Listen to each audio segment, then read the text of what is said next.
Hey, it's April, and today I'm going to be working on something a little bit different as I just received a parcel from the amazing LoganDolls.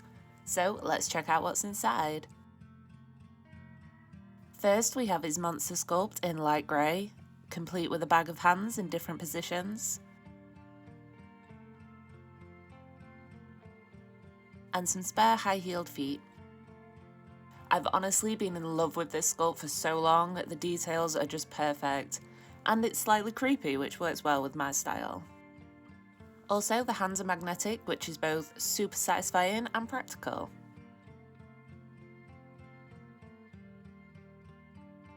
Next up, we've got his mango sculpt in tan, also with extra hands and feet. This is another beautiful and creepy face. I don't know why, but I'm obsessed with the mangled ear, it's just a really cute detail. And we've got the human faceplate too.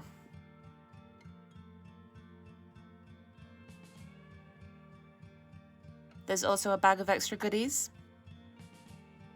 There's a shaker keychain with Logan's art and some sugary sweets inside, a super pretty holographic keychain, a tiny Starbucks cup, a little lilac rubber ducky, a cactus, an axolotl, which I absolutely adore, a doll-sized lollipop, and a pink cleaver charm. And in the last box is what I'm assuming must be the tiniest ball joint doll in existence. Seriously, it is so small and adorable. This is definitely going to be a challenge to assemble and paint, but I can't wait to try.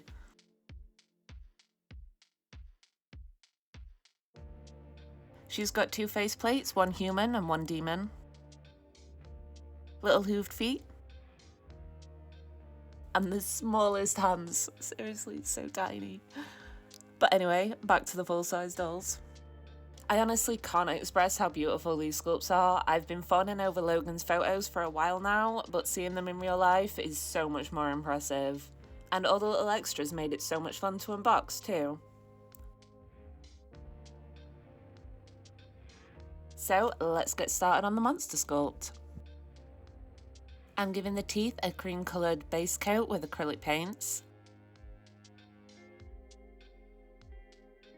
and then tracing the edges with a bright red.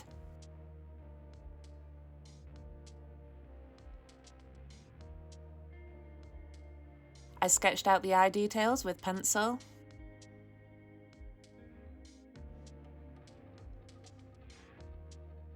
and then blush with soft pastels. I'm going for a pale colour scheme with intense reds and pinks to contrast, similar to the Mario doll if you've seen my previous videos.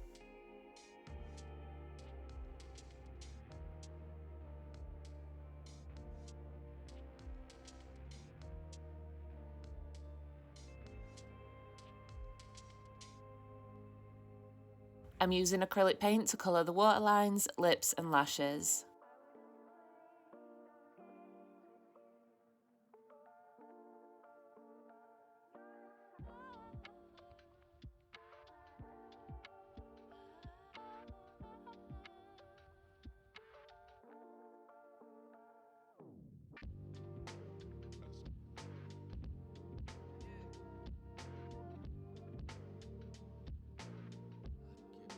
I want the eyelashes to look really fluffy and full, so I'm lining the bottom with black paint and then making little V's. Hopefully this will create the illusion of 3D lashes.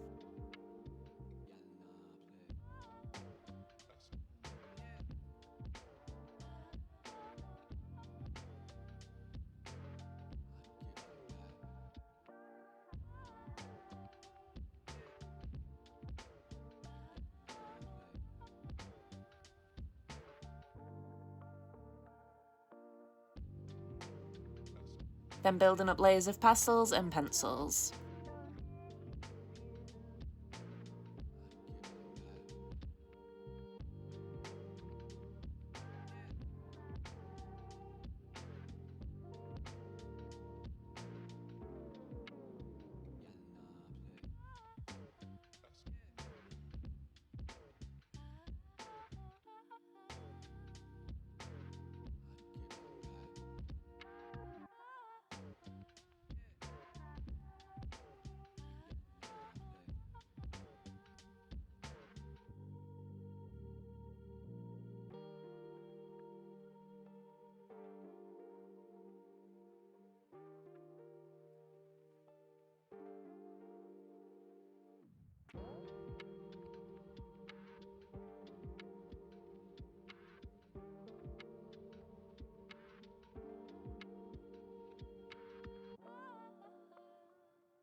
To add to the monstrous vibe, I'm giving her some red veins spreading outwards from the eyes.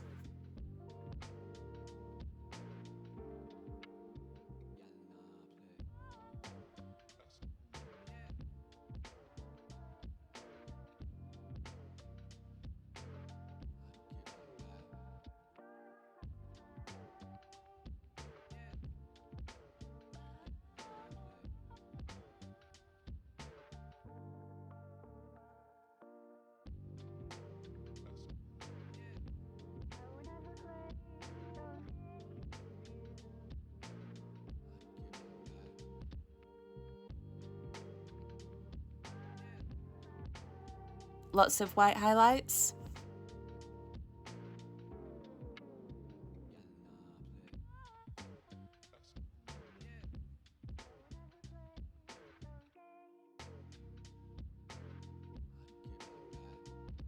I'm also whitening the teeth. They look cool up close, but from a distance they're just sort of getting lost in her face, so I thought it'd look better if they were bright white.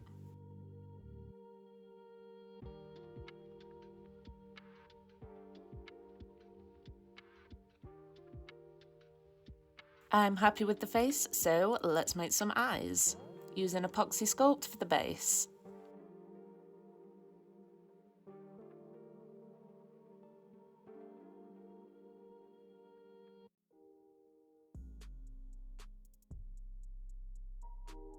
For the third eye, I thought it would be fun to try doing a double iris and to give them a more realistic texture. I think it might look creepier that way.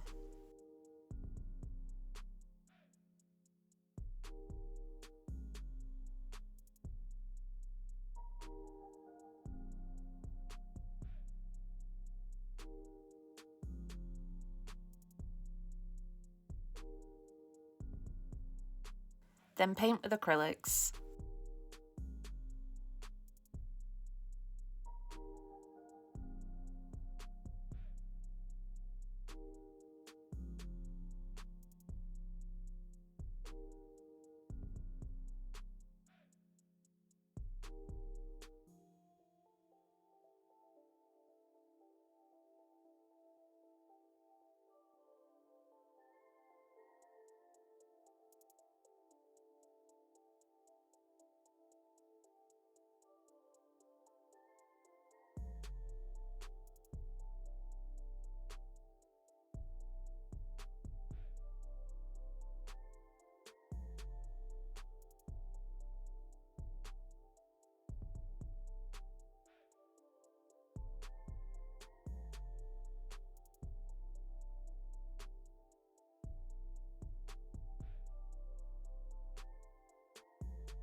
And fill and coat with UV resin.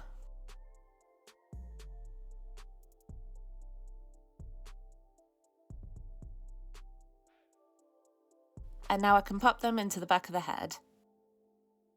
I'm really enjoying the sort of like shady side eye she's got when you look at her from a lower angle. Makes her look super moody. And now we need to customise the body to match, starting by painting her hands and feet bright red. With some more veiny lines.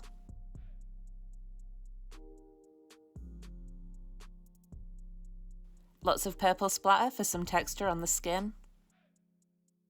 And then blush with pastels. I'm a really big fan of heavy body blushing as it really brings out the sculpted details, and I think it gives the doll more life as well. We shall leave no visible resin untouched. I'm using paint to darken the fingertips. I thought this would be better than pastels as I wanted it to have some texture rather than just a smooth gradient. I'm then adding purple paint to the nails and the creases just to add some tonal variation. It really helps make the red pop. I'm using gloss varnish as I find it's the most scratch resistant, but then coating in matte varnish to get rid of the shine. To start off her outfit, I'm wrapping one leg in bandages. But they're looking a little bit flat, so let's add some paint.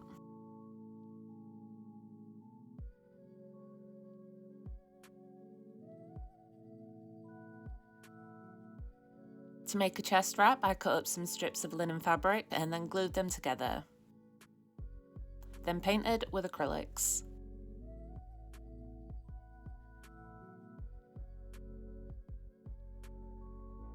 I also made a simple jersey crop top just to layer over the top.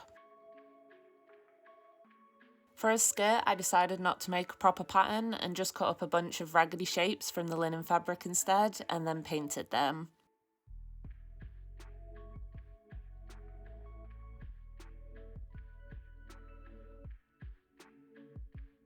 I left them to dry overnight and now they're ready to be draped directly onto the doll.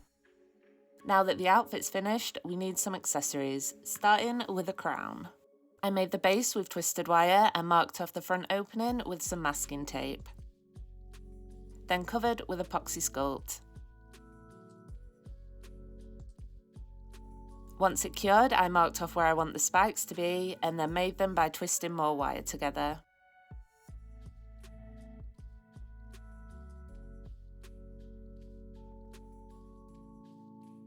Now we've got a base shape, I can sculpt all the details.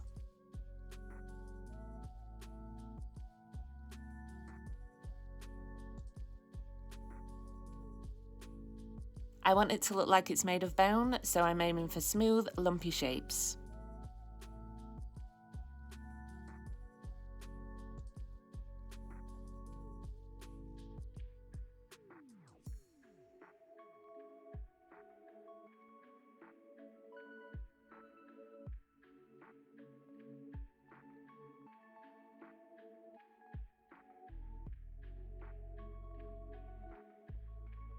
Once I'm happy with the shape and I'm certain that it fits a head, I can remove the wire at the front and shape it into little spikes.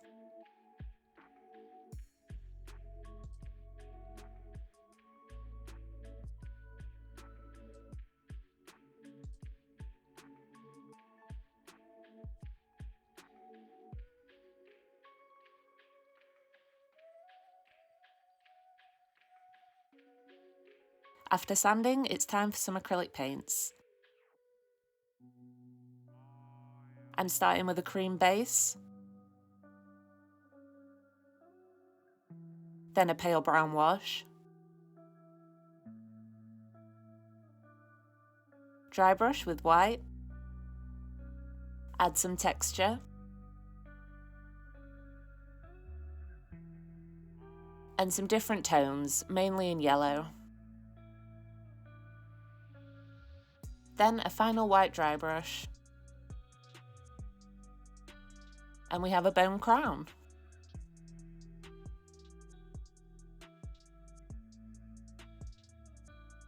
To make the shoes, I drew around a foot for the basic template, cut out 3 pieces in that size and then 2 more with a thicker border, glued the 2 regular pieces together, glued the 2 larger pieces together, and then glue the last regular piece to the large ones. I glued a strip of foam to the inner edge.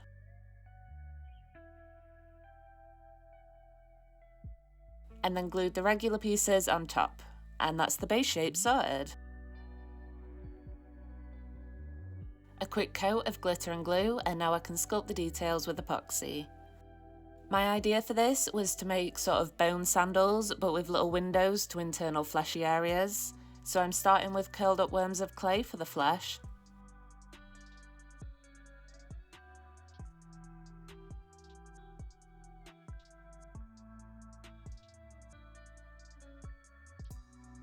And then covering the rest with smooth organic shapes for the bony areas.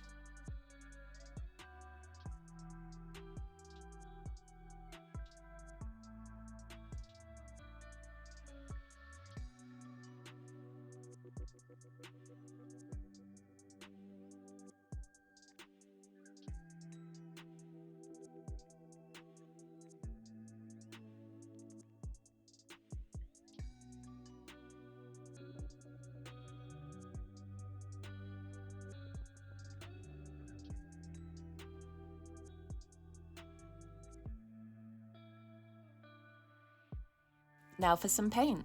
I'm using the exact same method as the crown, starting with a cream base, brown wash,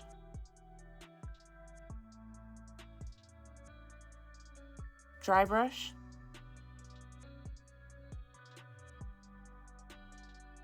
texture, and tonal variations. And one last dry brush. For the fleshy bits, I'm starting with a bright red base, then a dark red wash, white highlights,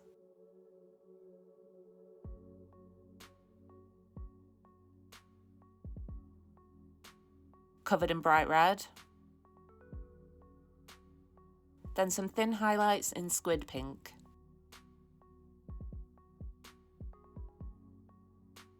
And some purple shadows for contrast and to make the red pop.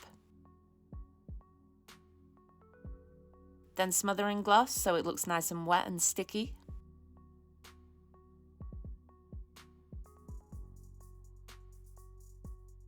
To finish off, I'm gluing fabric to the top and bottom.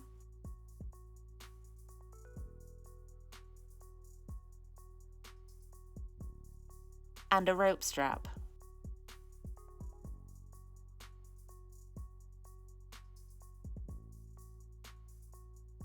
Now for my favourite part, her giant sword. I drew up a template based off the Soul Edge sword from Soul Calibur, only the main part of mine is going to be bone rather than metal, so I went for a more abstract shape. I cut out the foam pieces and glued them together, but then realised having a flat base was probably a bad idea, so I pulled apart the top and stuffed with foil. Now I've got a more three-dimensional base to work on. Smother with glitter glue, and then sculpt with epoxy. I find that when I'm sculpting organic looking structures like this, it works best to not overthink or plan too much, so I just kept adding lumps and bumps and holes and smoothing them out until it felt finished.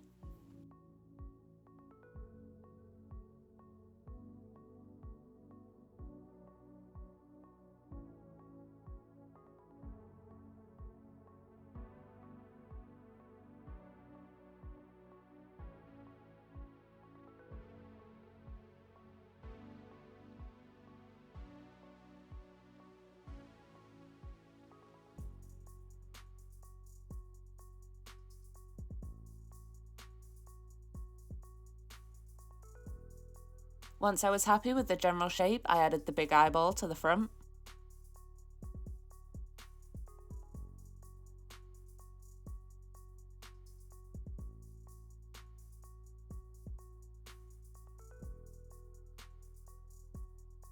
Then layered random worms of clay around it for the fleshy parts. I want it to look like a sort of parasite is growing around the bone.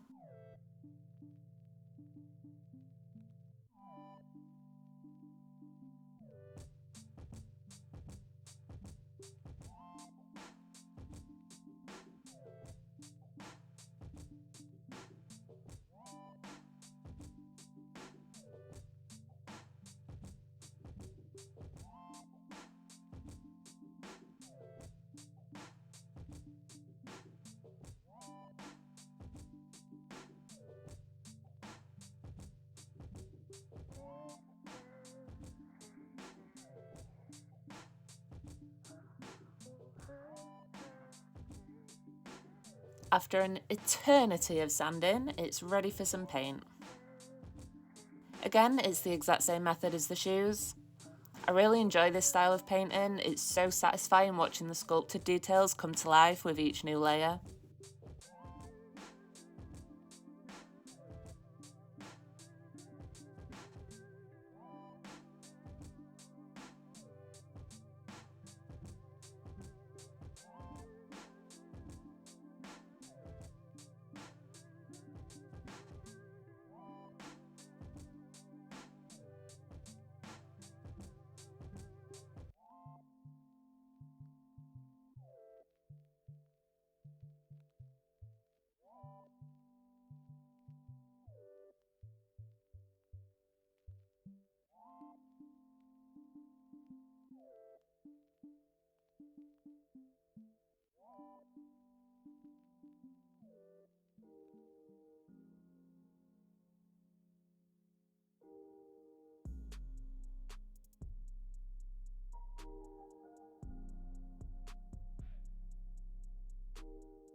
tried dry brushing and washing the eye, but it just wasn't working at all, so I thought it'd be easier to just paint the individual lines instead.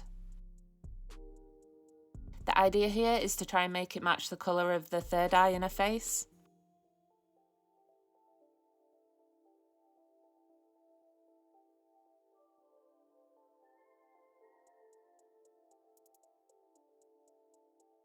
Once the paint dried, I flooded it with UV resin, then smothered with gloss varnish. It came out looking super gross and sticky, and I absolutely love it. I also added some red thread to the hilt. All that's left now is to make her a wig. I'm using mushroom and cream chunky yarn for the wefts, and gluing them directly to the hard wig cap.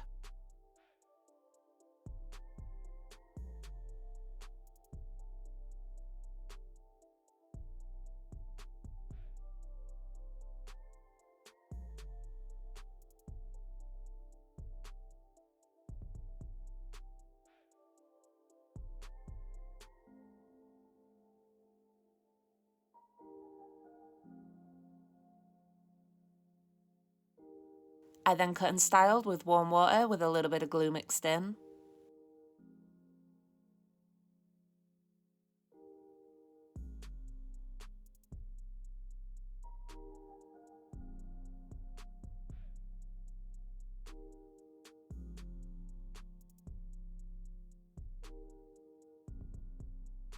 I spent a really long time thinning out all the ends on this one, as I want a really choppy look, but I need to keep that thickness so that it holds the crown in place.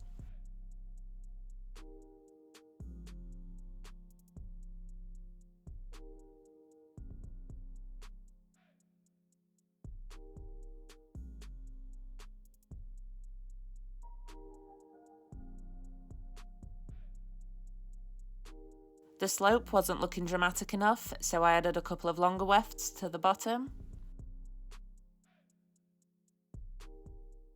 And with that, we're finished, so let's check out the finished result.